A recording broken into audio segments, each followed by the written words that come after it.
Ramey Adams, what is happening, brother? How are you, mate? Are you well? I'm good. I'm good, man. Good to see you. Good to see you. Good. Hope you're doing well, mate. Yeah, good. You Um, too. awesome, dude. Awesome. Ramey, super excited to have you on here today, mate. So listen, mate. First and foremost, give the viewer sort of a wee bit of background about yourself. Your name, age, where you grew up, and how you get into fitness, how you get into athletics as well, mate. Okay, cool. So my name's Ramey Adams. I'm 37, believe it or not. Holy Uh, shit, dude! Don't look at day over 36. yeah, hard paper run, mate. So 37 I'm from a small council estate in North Belfast, Tigers Bay, and I grew up in Tigers Bay. I lived there up until I was about 26, 27. Okay. I basically, to give you an overview of how I got to where I am now, I started athletics or cross country as like an 11-year-old and had an unbelievable, like inspirational PE teacher. Mm-hmm. It basically just got me hooked on running. Was it male or female? It was a male, and to be What, honest, what was his name? Rory Freel. Right. So he still, I'll talk about him a lot more because of the role that he had in kind of my life, in terms of mentor, in terms of coach, just in terms of someone that gave me a lot of direction. Mm-hmm. I owe a lot of where I am now to him and basically his influences, because growing up in like Tigers Bay, it's a rough enough area and there's not very many opportunities for boys. So I feel like for me, getting involved in kind of his sport especially, and then having structure through sport, it basically gave me less options in terms of things that I could do to fuck up my life, basically. Yeah. Yeah. Were, Uh, were you kind of, was there many kids your age involved in that type of sport, or were you sort of the, no, the so kind of the kind of black sheep? I think I would say, to be honest, like for me, it was the only thing that I was pretty good at. Okay. So, I mean, I played some football, I played basketball at school. I would have done anything sport-wise because I just like fitness. But I kind of really only got involved in sport whenever I went to secondary school. So even though I enjoyed kind of fitness and would have ran the streets with my mates when we were in primary school and done all the usual stuff that kids from council estates would do, Oh yeah. uh, I never really was introduced to structured sport until I got to secondary school. Now, for me, I wasn't the most skilled at the kind of team-based stuff, Mm-hmm. but there's not, in my opinion, not an awful lot of skill involved in like endurance running. You just put one foot in front of the other and you have a good engine. Okay. So I think, like, based on what I achieved and what my brother achieved as well, we just had good genetic traits. So I got, like I said, I turned up to cross country practice for the first time, and it was a race. So it was the first years against the second years. It was like September time. I remember it, even though I was only like 11, 12. Mm-hmm. And I finished second behind a second year boy. So, and then the coach basically took an initial liking to me, or the PE teacher. And then from then on, I just basically just wanted, in simple terms, to kind of please him. Right. So I Okay. training every Tuesday, Thursday at school, and then we had our first race at Lisburn in Wallace Park. So those relays no longer exist. They're actually over in Victoria Park now. So Orange Grove run that whole kind of setup. Right. So I still hold the course record around that. But my first year as a boy, I think I'd only maybe been running maybe 8 or 9 weeks, and I had my first race. I remember crying, like, in the last 400 meters with a pain. I finished fourth in that race against second year boys, and then from then on, that was me hooked. So So how long were you competing for in total, Ramey?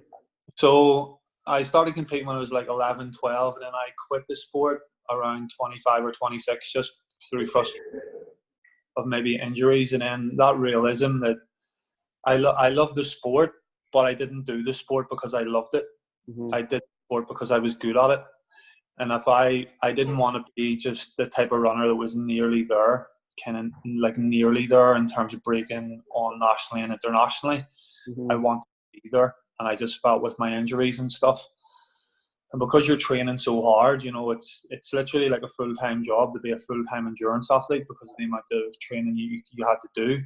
I basically wasn't earning money, and I was training hard basically all the time, but breaking down. And in hindsight, as a more experienced coach now, I know the reasons why, but back then, you didn't have the benefit of that. Yeah. Is that part of the reason which kind of drove you to coaching today? Was it through that frustration where you thought, you know, maybe I want to help, you know, other kids who maybe aren't as aware of these things? Is that kind of what drove you into coaching, or was it? No. I think what happened was at that particular time, around 24, 25, I'd made a decision to stay in the sport, and I was going to give it 100%. Mm-hmm. So I decided to kind of stop dicking around, like half-heartedly, maybe turn up the races, depending on how I felt on the day, would determine what type of athlete turned up. Okay. Which stands over me now as a coach in terms of what not to do with people. But that's all like the mindset. But I remember making a decision at the British unis, like it was the qualifying round, and this has an impact on how I get into coaching and stuff, but it was in the qualifying rounds. It was the British unis in Gateshead, and I was sitting in the warm-up area, and my coach came in, Rory, so he travelled over, and I had a good shot of winning the British unis, and I was in brilliant shape, and I was sitting in the warm-up area, and he was like, "What are you doing? Why are you not warming up?" And I was just like, "Mate, I just don't want to compete anymore. Like, I'm kind of done with the sport." And he's like, he's going, "Fucking pull your shit together. You know, you're racing in 45 minutes. Mm-hmm. So I sat and I said, "Listen, I'm going to do this for you. So this isn't because I want to race and compete." And I was in good shape. So I got through the qualifying round, which was fine. And it was the same in the semis. It was just sitting in the warm-up area. And it was like, I was drawn with the other favourites. So I was one of the favourites. And there was another guy, really good international runner, Sam Ellis. We were drawn in the same semi, and it was only first two to go through.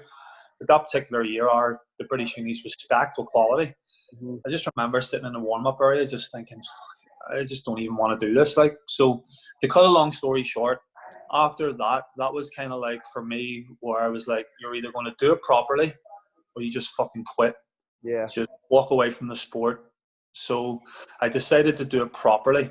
So if I kind of fast forward like 2 years, I decided I won the Northern Ireland Championships on the Saturday, and then on the Sunday I just decided to quit. So I was in good shape, but I just got another niggle and I was fed up. But at that particular time, there was a group of about 7 or 8 boys that were training with me. So they were doing all my training sessions, but I wasn't actually coaching them. Mm-hmm. They were just doing what I was doing. I think just because I was number one. Yeah.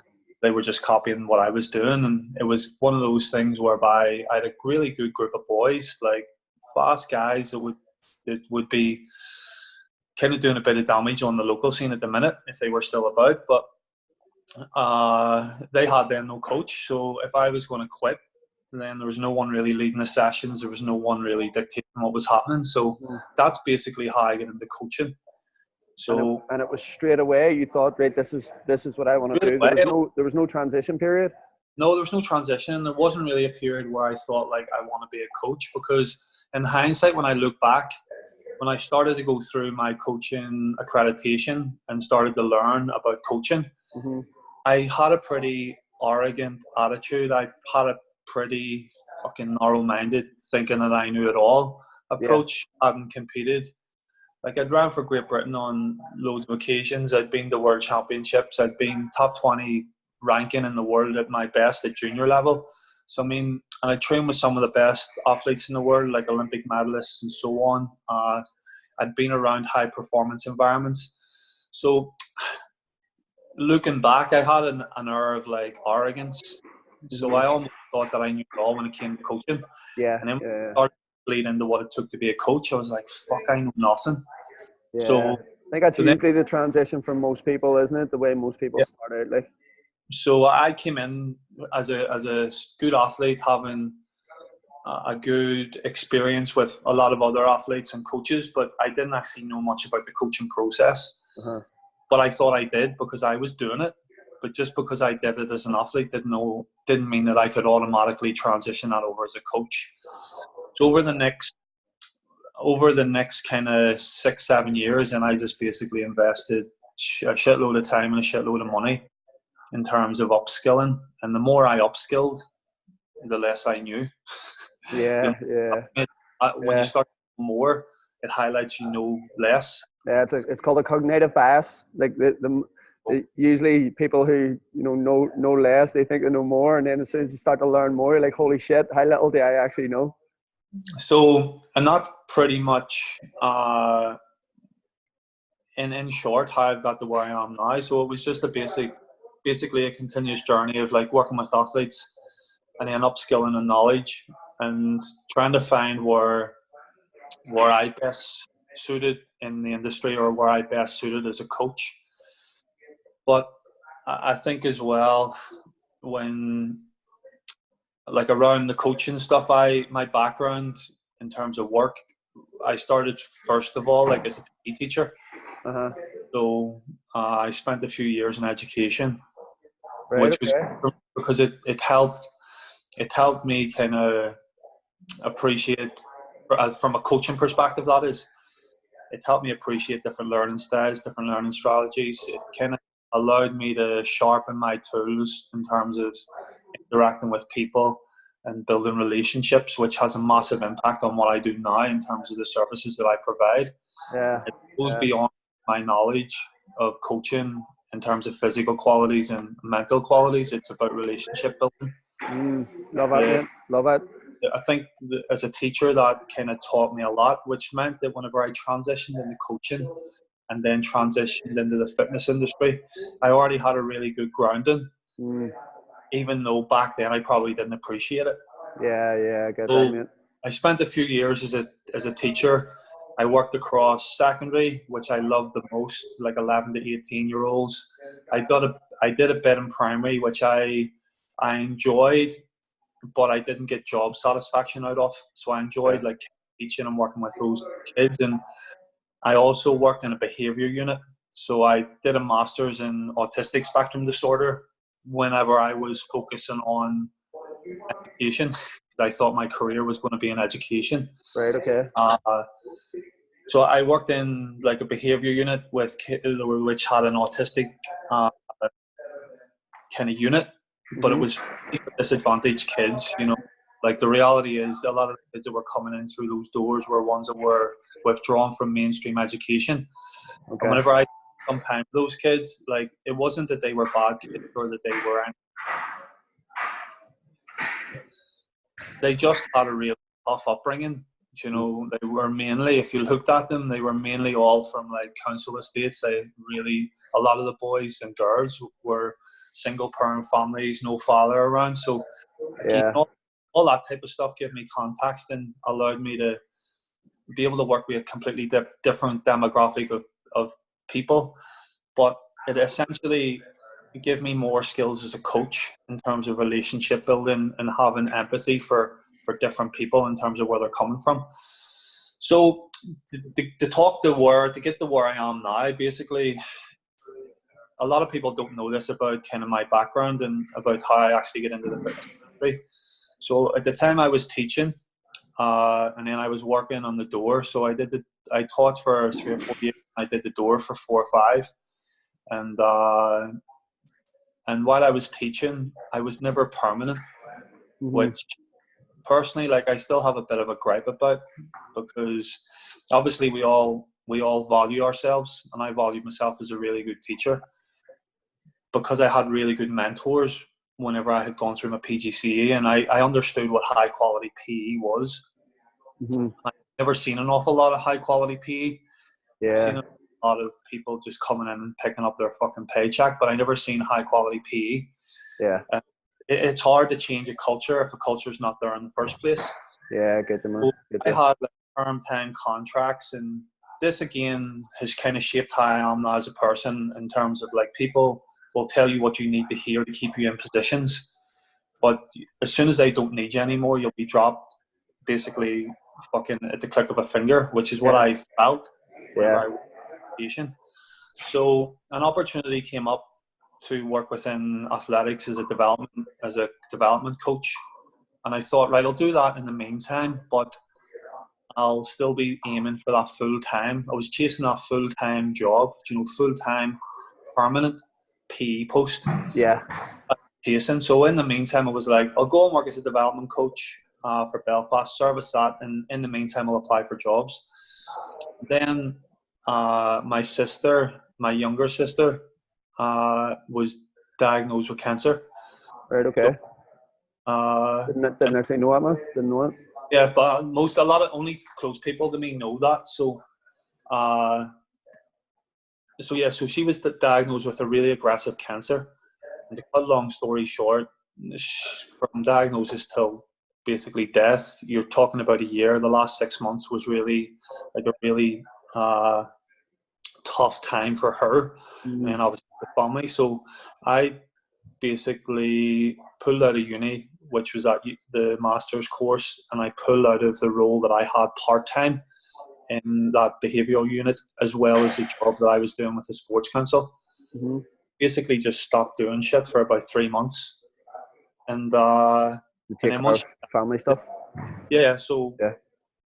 But it's one of those ones where I stopped doing things for like 3 months, but it didn't feel like I did stop doing things. So and after that, I did the door with a guy, Andy Lavery, and at the time Andy Lavery had Body Lab, which was based up in Newton Abbey.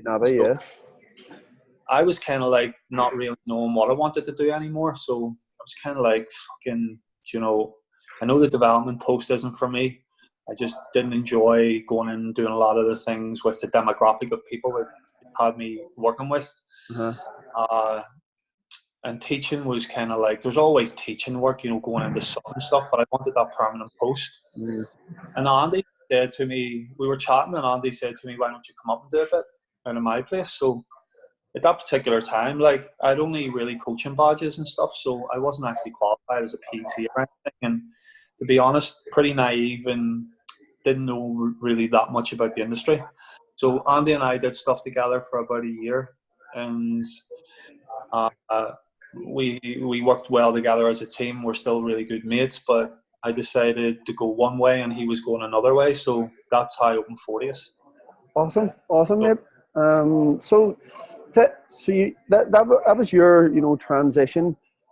If, let's say, a newbie coach, someone just new to the industry, they're probably at a crossroads similar to where you were. What would be the best piece of advice that you could give them? Let's say for both getting into the strength and conditioning world, which is it kind of goes through cycles. I seem to see this here going through phases. Right now, strength and conditioning is hot property. Everyone wants to be an S&C coach. Sometimes I don't believe that they know the amount of work that involves in being an S&C coach as well. Or let's say someone who's just trying to get into the fitness industry. Like, what do you think would be the best path for someone to take? So I think, first of all, if I look at the S&C stuff, because a lot of guys would come to me and they would say to me, what do you think, or what's your recommendation? Well, the first thing that I'll say to those guys is, first of all, you need to know or have a clear idea kind of where you see yourself. So do you see yourself working for a national governing body? Do you see yourself going and working with a semi-professional or professional team? Because the role that you'll have in that environment will be completely different than the role that you'll have in an environment like me. So I see myself that I call myself an S&C coach, but I work within the fitness industry, and there's a big difference. Okay. So boys or girls that contact me, if they're driven academically, say they're doing their undergrad and then they go on to do a master's in S&C, well, they might then go in a full-time paid role.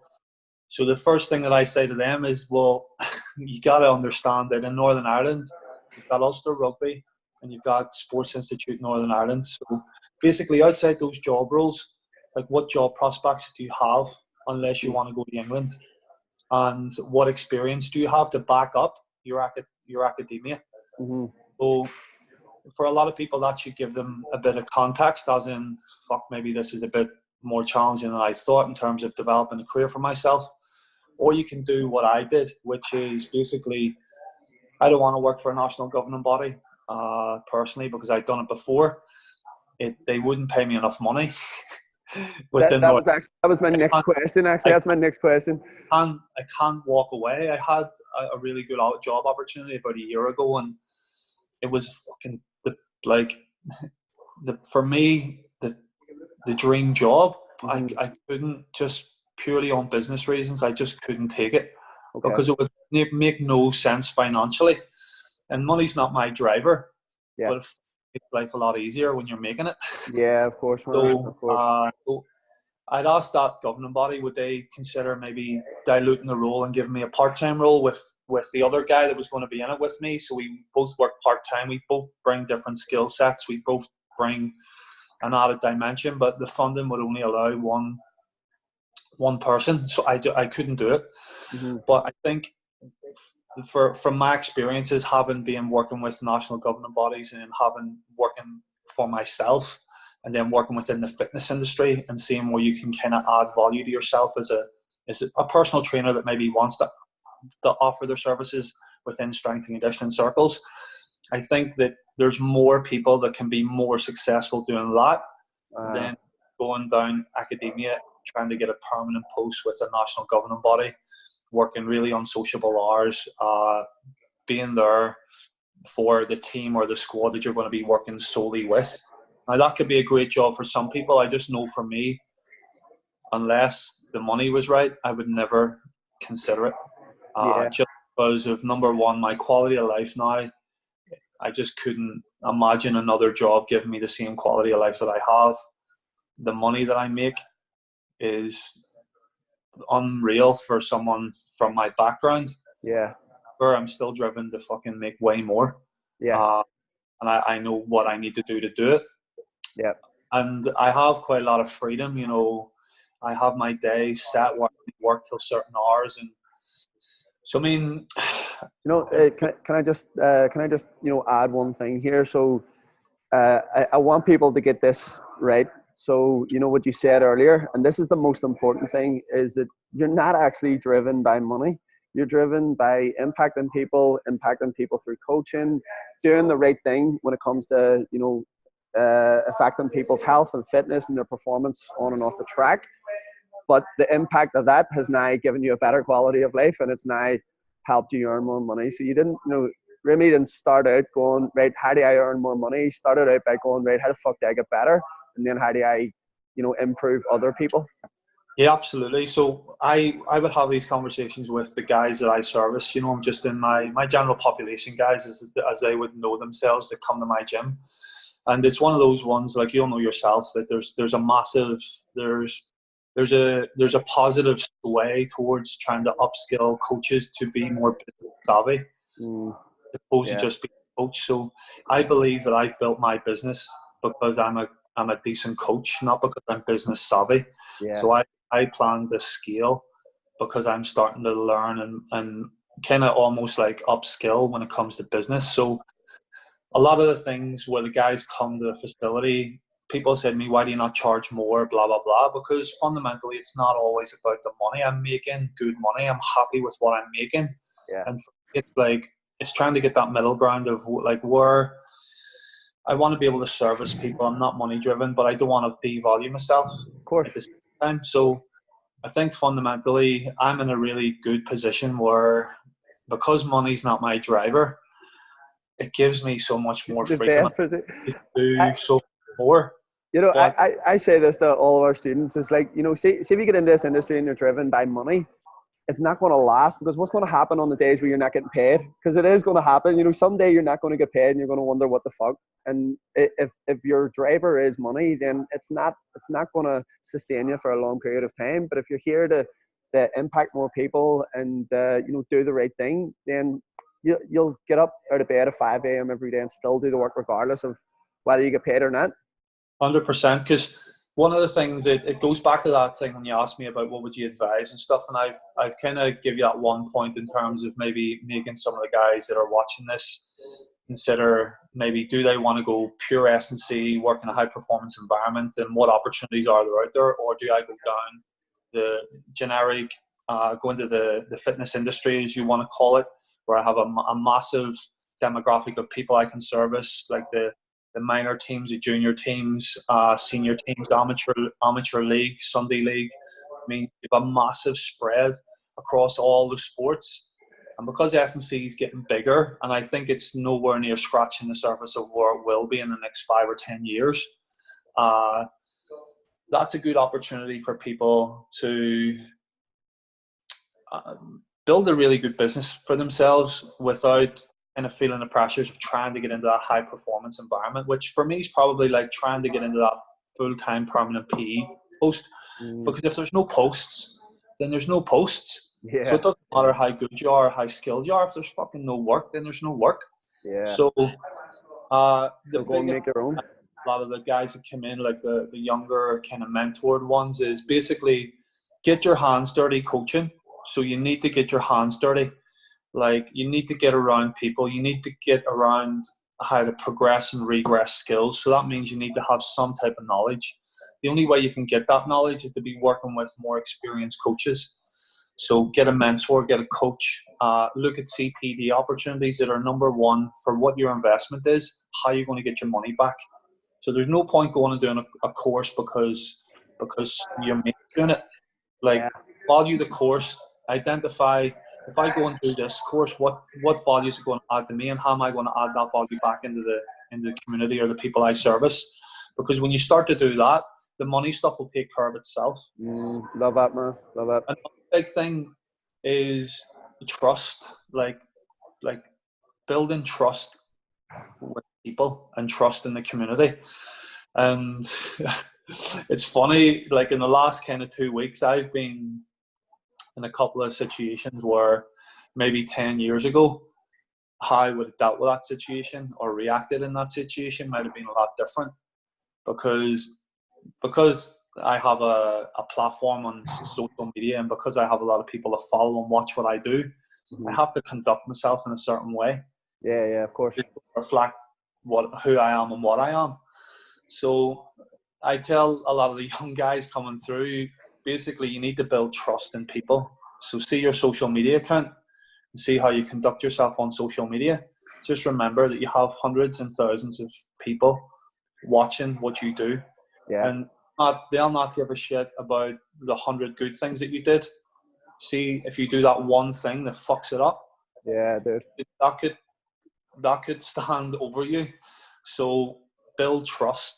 Love So that's another big thing that I would say to people if they're trying to build an industry in the industry that we're in, mate, which is the general population and the masses. So because everyone's looking to kind of pick holes in your personality, pick holes in your character, pick holes in your business. So you need to build something that's pretty tight and pretty watertight, so that people trust you, they trust your service, they trust your product, and they trust what you're offering. Ramey, you good there? Okay, man. Yes. Absolutely loving this here today. One last thing before we leave it. How important is it to connect with other coaches? Because I know you do a lot of it, and I do a lot of it as well. How important is it to gain a new perspective on things? Because this is, for me, one of the big problems that I see in the fitness industry, and that I try to educate, our guys behind us on. Like, make sure that you connect with other people, because it gives you new ideas, it gives you new perspectives, it gives you, something fresh instead of being stuck in that wee rut. Like, how much of that do you do, and how much of it would you advise other people to do? So I would say, with me, one of the things that sets me apart. So anyone watching this, like, just listen up to this bit. So if I'm looking at you, or if I'm looking at, say, maybe 10 other trainers, one of the key things that I believe that sets me apart from other trainers and other people trying to do what I'm doing is my commitment to CPD. So my personal commitment to making me better. And the only way I can make me better is to be around better people than me. So guys that basically, a good mate of mine, Don Melly, who I got friendly with through S&C, he likes to use the wee quote, like, success leaves clues. And I'll always, like, kind of take lines and coaching methods and stuff from people that influence me, or people that I have respect for, people that I learn from. And success leaves clues. So see if people are successful, just fucking go and look at what they do to make them successful. It's not, I don't think it's rocket science, but I make a priority of trying to identify at the start of every year what my goals are and who do I need to connect with to help me achieve my goals. And every year that changes. If I look at my role now, I guarantee in another year, if we chat in another year, I'll have a completely different role, because things evolve, people evolve, but you got to evolve with the times, and you got to connect with the people that are in the know at that particular time. And I think that as a younger coach growing up, I found it really difficult to find people to help me and to coach me and to mentor me. I was going to England for support. I was fucking, at the time I had no responsibility, so I was shooting over by myself, staying in hotels by myself, connecting with people. And now that's why for me I wouldn't say no to anyone that's looking some type of help. While my door's always open for any kind of aspiring S&C coaches or anyone that wants to come and see what I do, I'm happy to share it. Anyone that wants to see my curriculums. Well, where can people reach you then, mate? So the easiest place is on Facebook. So I know I could be better on social media. You gotta get an Instagram account, dude. Gotta get an Instagram account. I have it, mate. I just don't use it. Acting, accounts, but the Facebook's always my go-to. I hate kind of emails. I'd rather give someone my Facebook account than my phone number. Okay. We'll not dish your phone number right now. So Ramey Adams on Facebook will do lovely. Yeah, Facebook. Anyone that knows me, I'll always give someone time.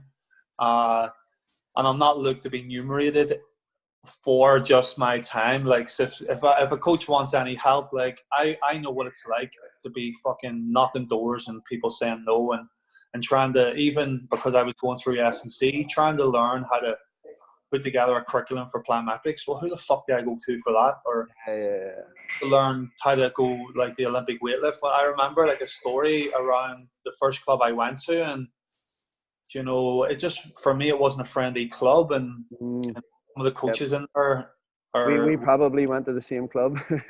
Yeah.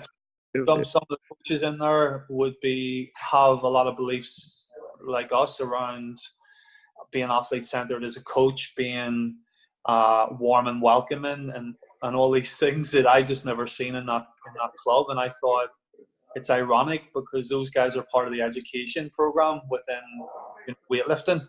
Okay. So I go and push something, but in practice do the opposite. So I then went to another club, and it was completely different. Within 4 or 5 weeks, I was going out with the guys for their Christmas dinner. And I just know, for me, going through as a coach, as a younger coach, trying to learn.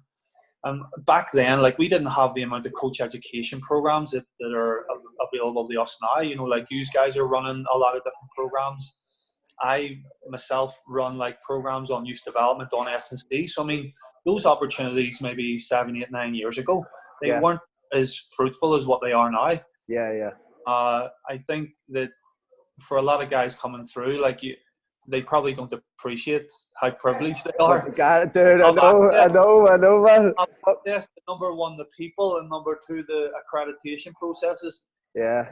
The way it is now. So it's almost like appreciate where you're at, and appreciate the people that are actually around you, especially in Belfast, because if you think of the amount of coaches that are doing some awesome work across loads of different fields, I just don't think people have an excuse now, apart from fucking being a bit lazy. Yeah, it's right on your doorstep, man. I mean, like, you know, and next week I'm heading to San Diego for my own education. Dudes can get this. Like, there's plenty of top coaches in Belfast that are willing to share their education with people. They don't even need to go that far. Like, fuck, they just wrap a door. 100%. It's mental. And then the other thing as well, when it comes to accessing, number one, the people that are actually going and spending thousands on themselves to upskill. So they have access to the people, they have access then to their skills and their knowledge, and then possibly an accreditation process out of it. And they're busting your balls over 50, 60, 70 quid. I know, and dude, I know. Man, You know, here a couple of weeks ago, I had someone tell me that Coleraine to Belfast is too far to travel. yo, mate, I seen the video, and Yes. I could go into another. Listen, we'll not today, no, we'll not today, because it's been really good. It's been really good, and we're going to leave it on this. So, mate, takeaway points, like, one last message out there to anyone out there looking to get into the fitness industry. What's the first point that they need to make, and what should they move forward with? So I think the first thing that I would say is, number one, don't be afraid. So there's too many people afraid to come out of the comfort zone. So don't be afraid. You'll always find a way. I remember living off fucking 50, 60 pound a week, not being able to go out with a girl because I just couldn't bottle not paying for stuff. Okay. But you always find a way. So number one, don't be afraid. Number two, the people are there. The people are on your doorstep. You just need, if you haven't found them, you haven't looked hard enough. And success leaves clues. When you find those people, continue to develop yourself professionally across whatever areas you feel are weakest in your kind of skill set, whether it's just knowledge, whether it's business acumen, whether it's people skills. Just continue to develop your knowledge. And then the last one for me is just build trust. And if you do those things, the money will take care of itself. Love it, bro. Thank you very much, mate. Very enjoyable, dude. No worries. Let's get a hook up in the next few weeks as well, okay, mate? Any other time you want to connect, any other time you want to share kind of experiences or knowledge to even help the populations that we both service, because we'll both service populations, I'm 100% all over it. That's it, mate. Thank you very much, mate. Cheers, mate. Much appreciated. Take care, mate. Bro. All right.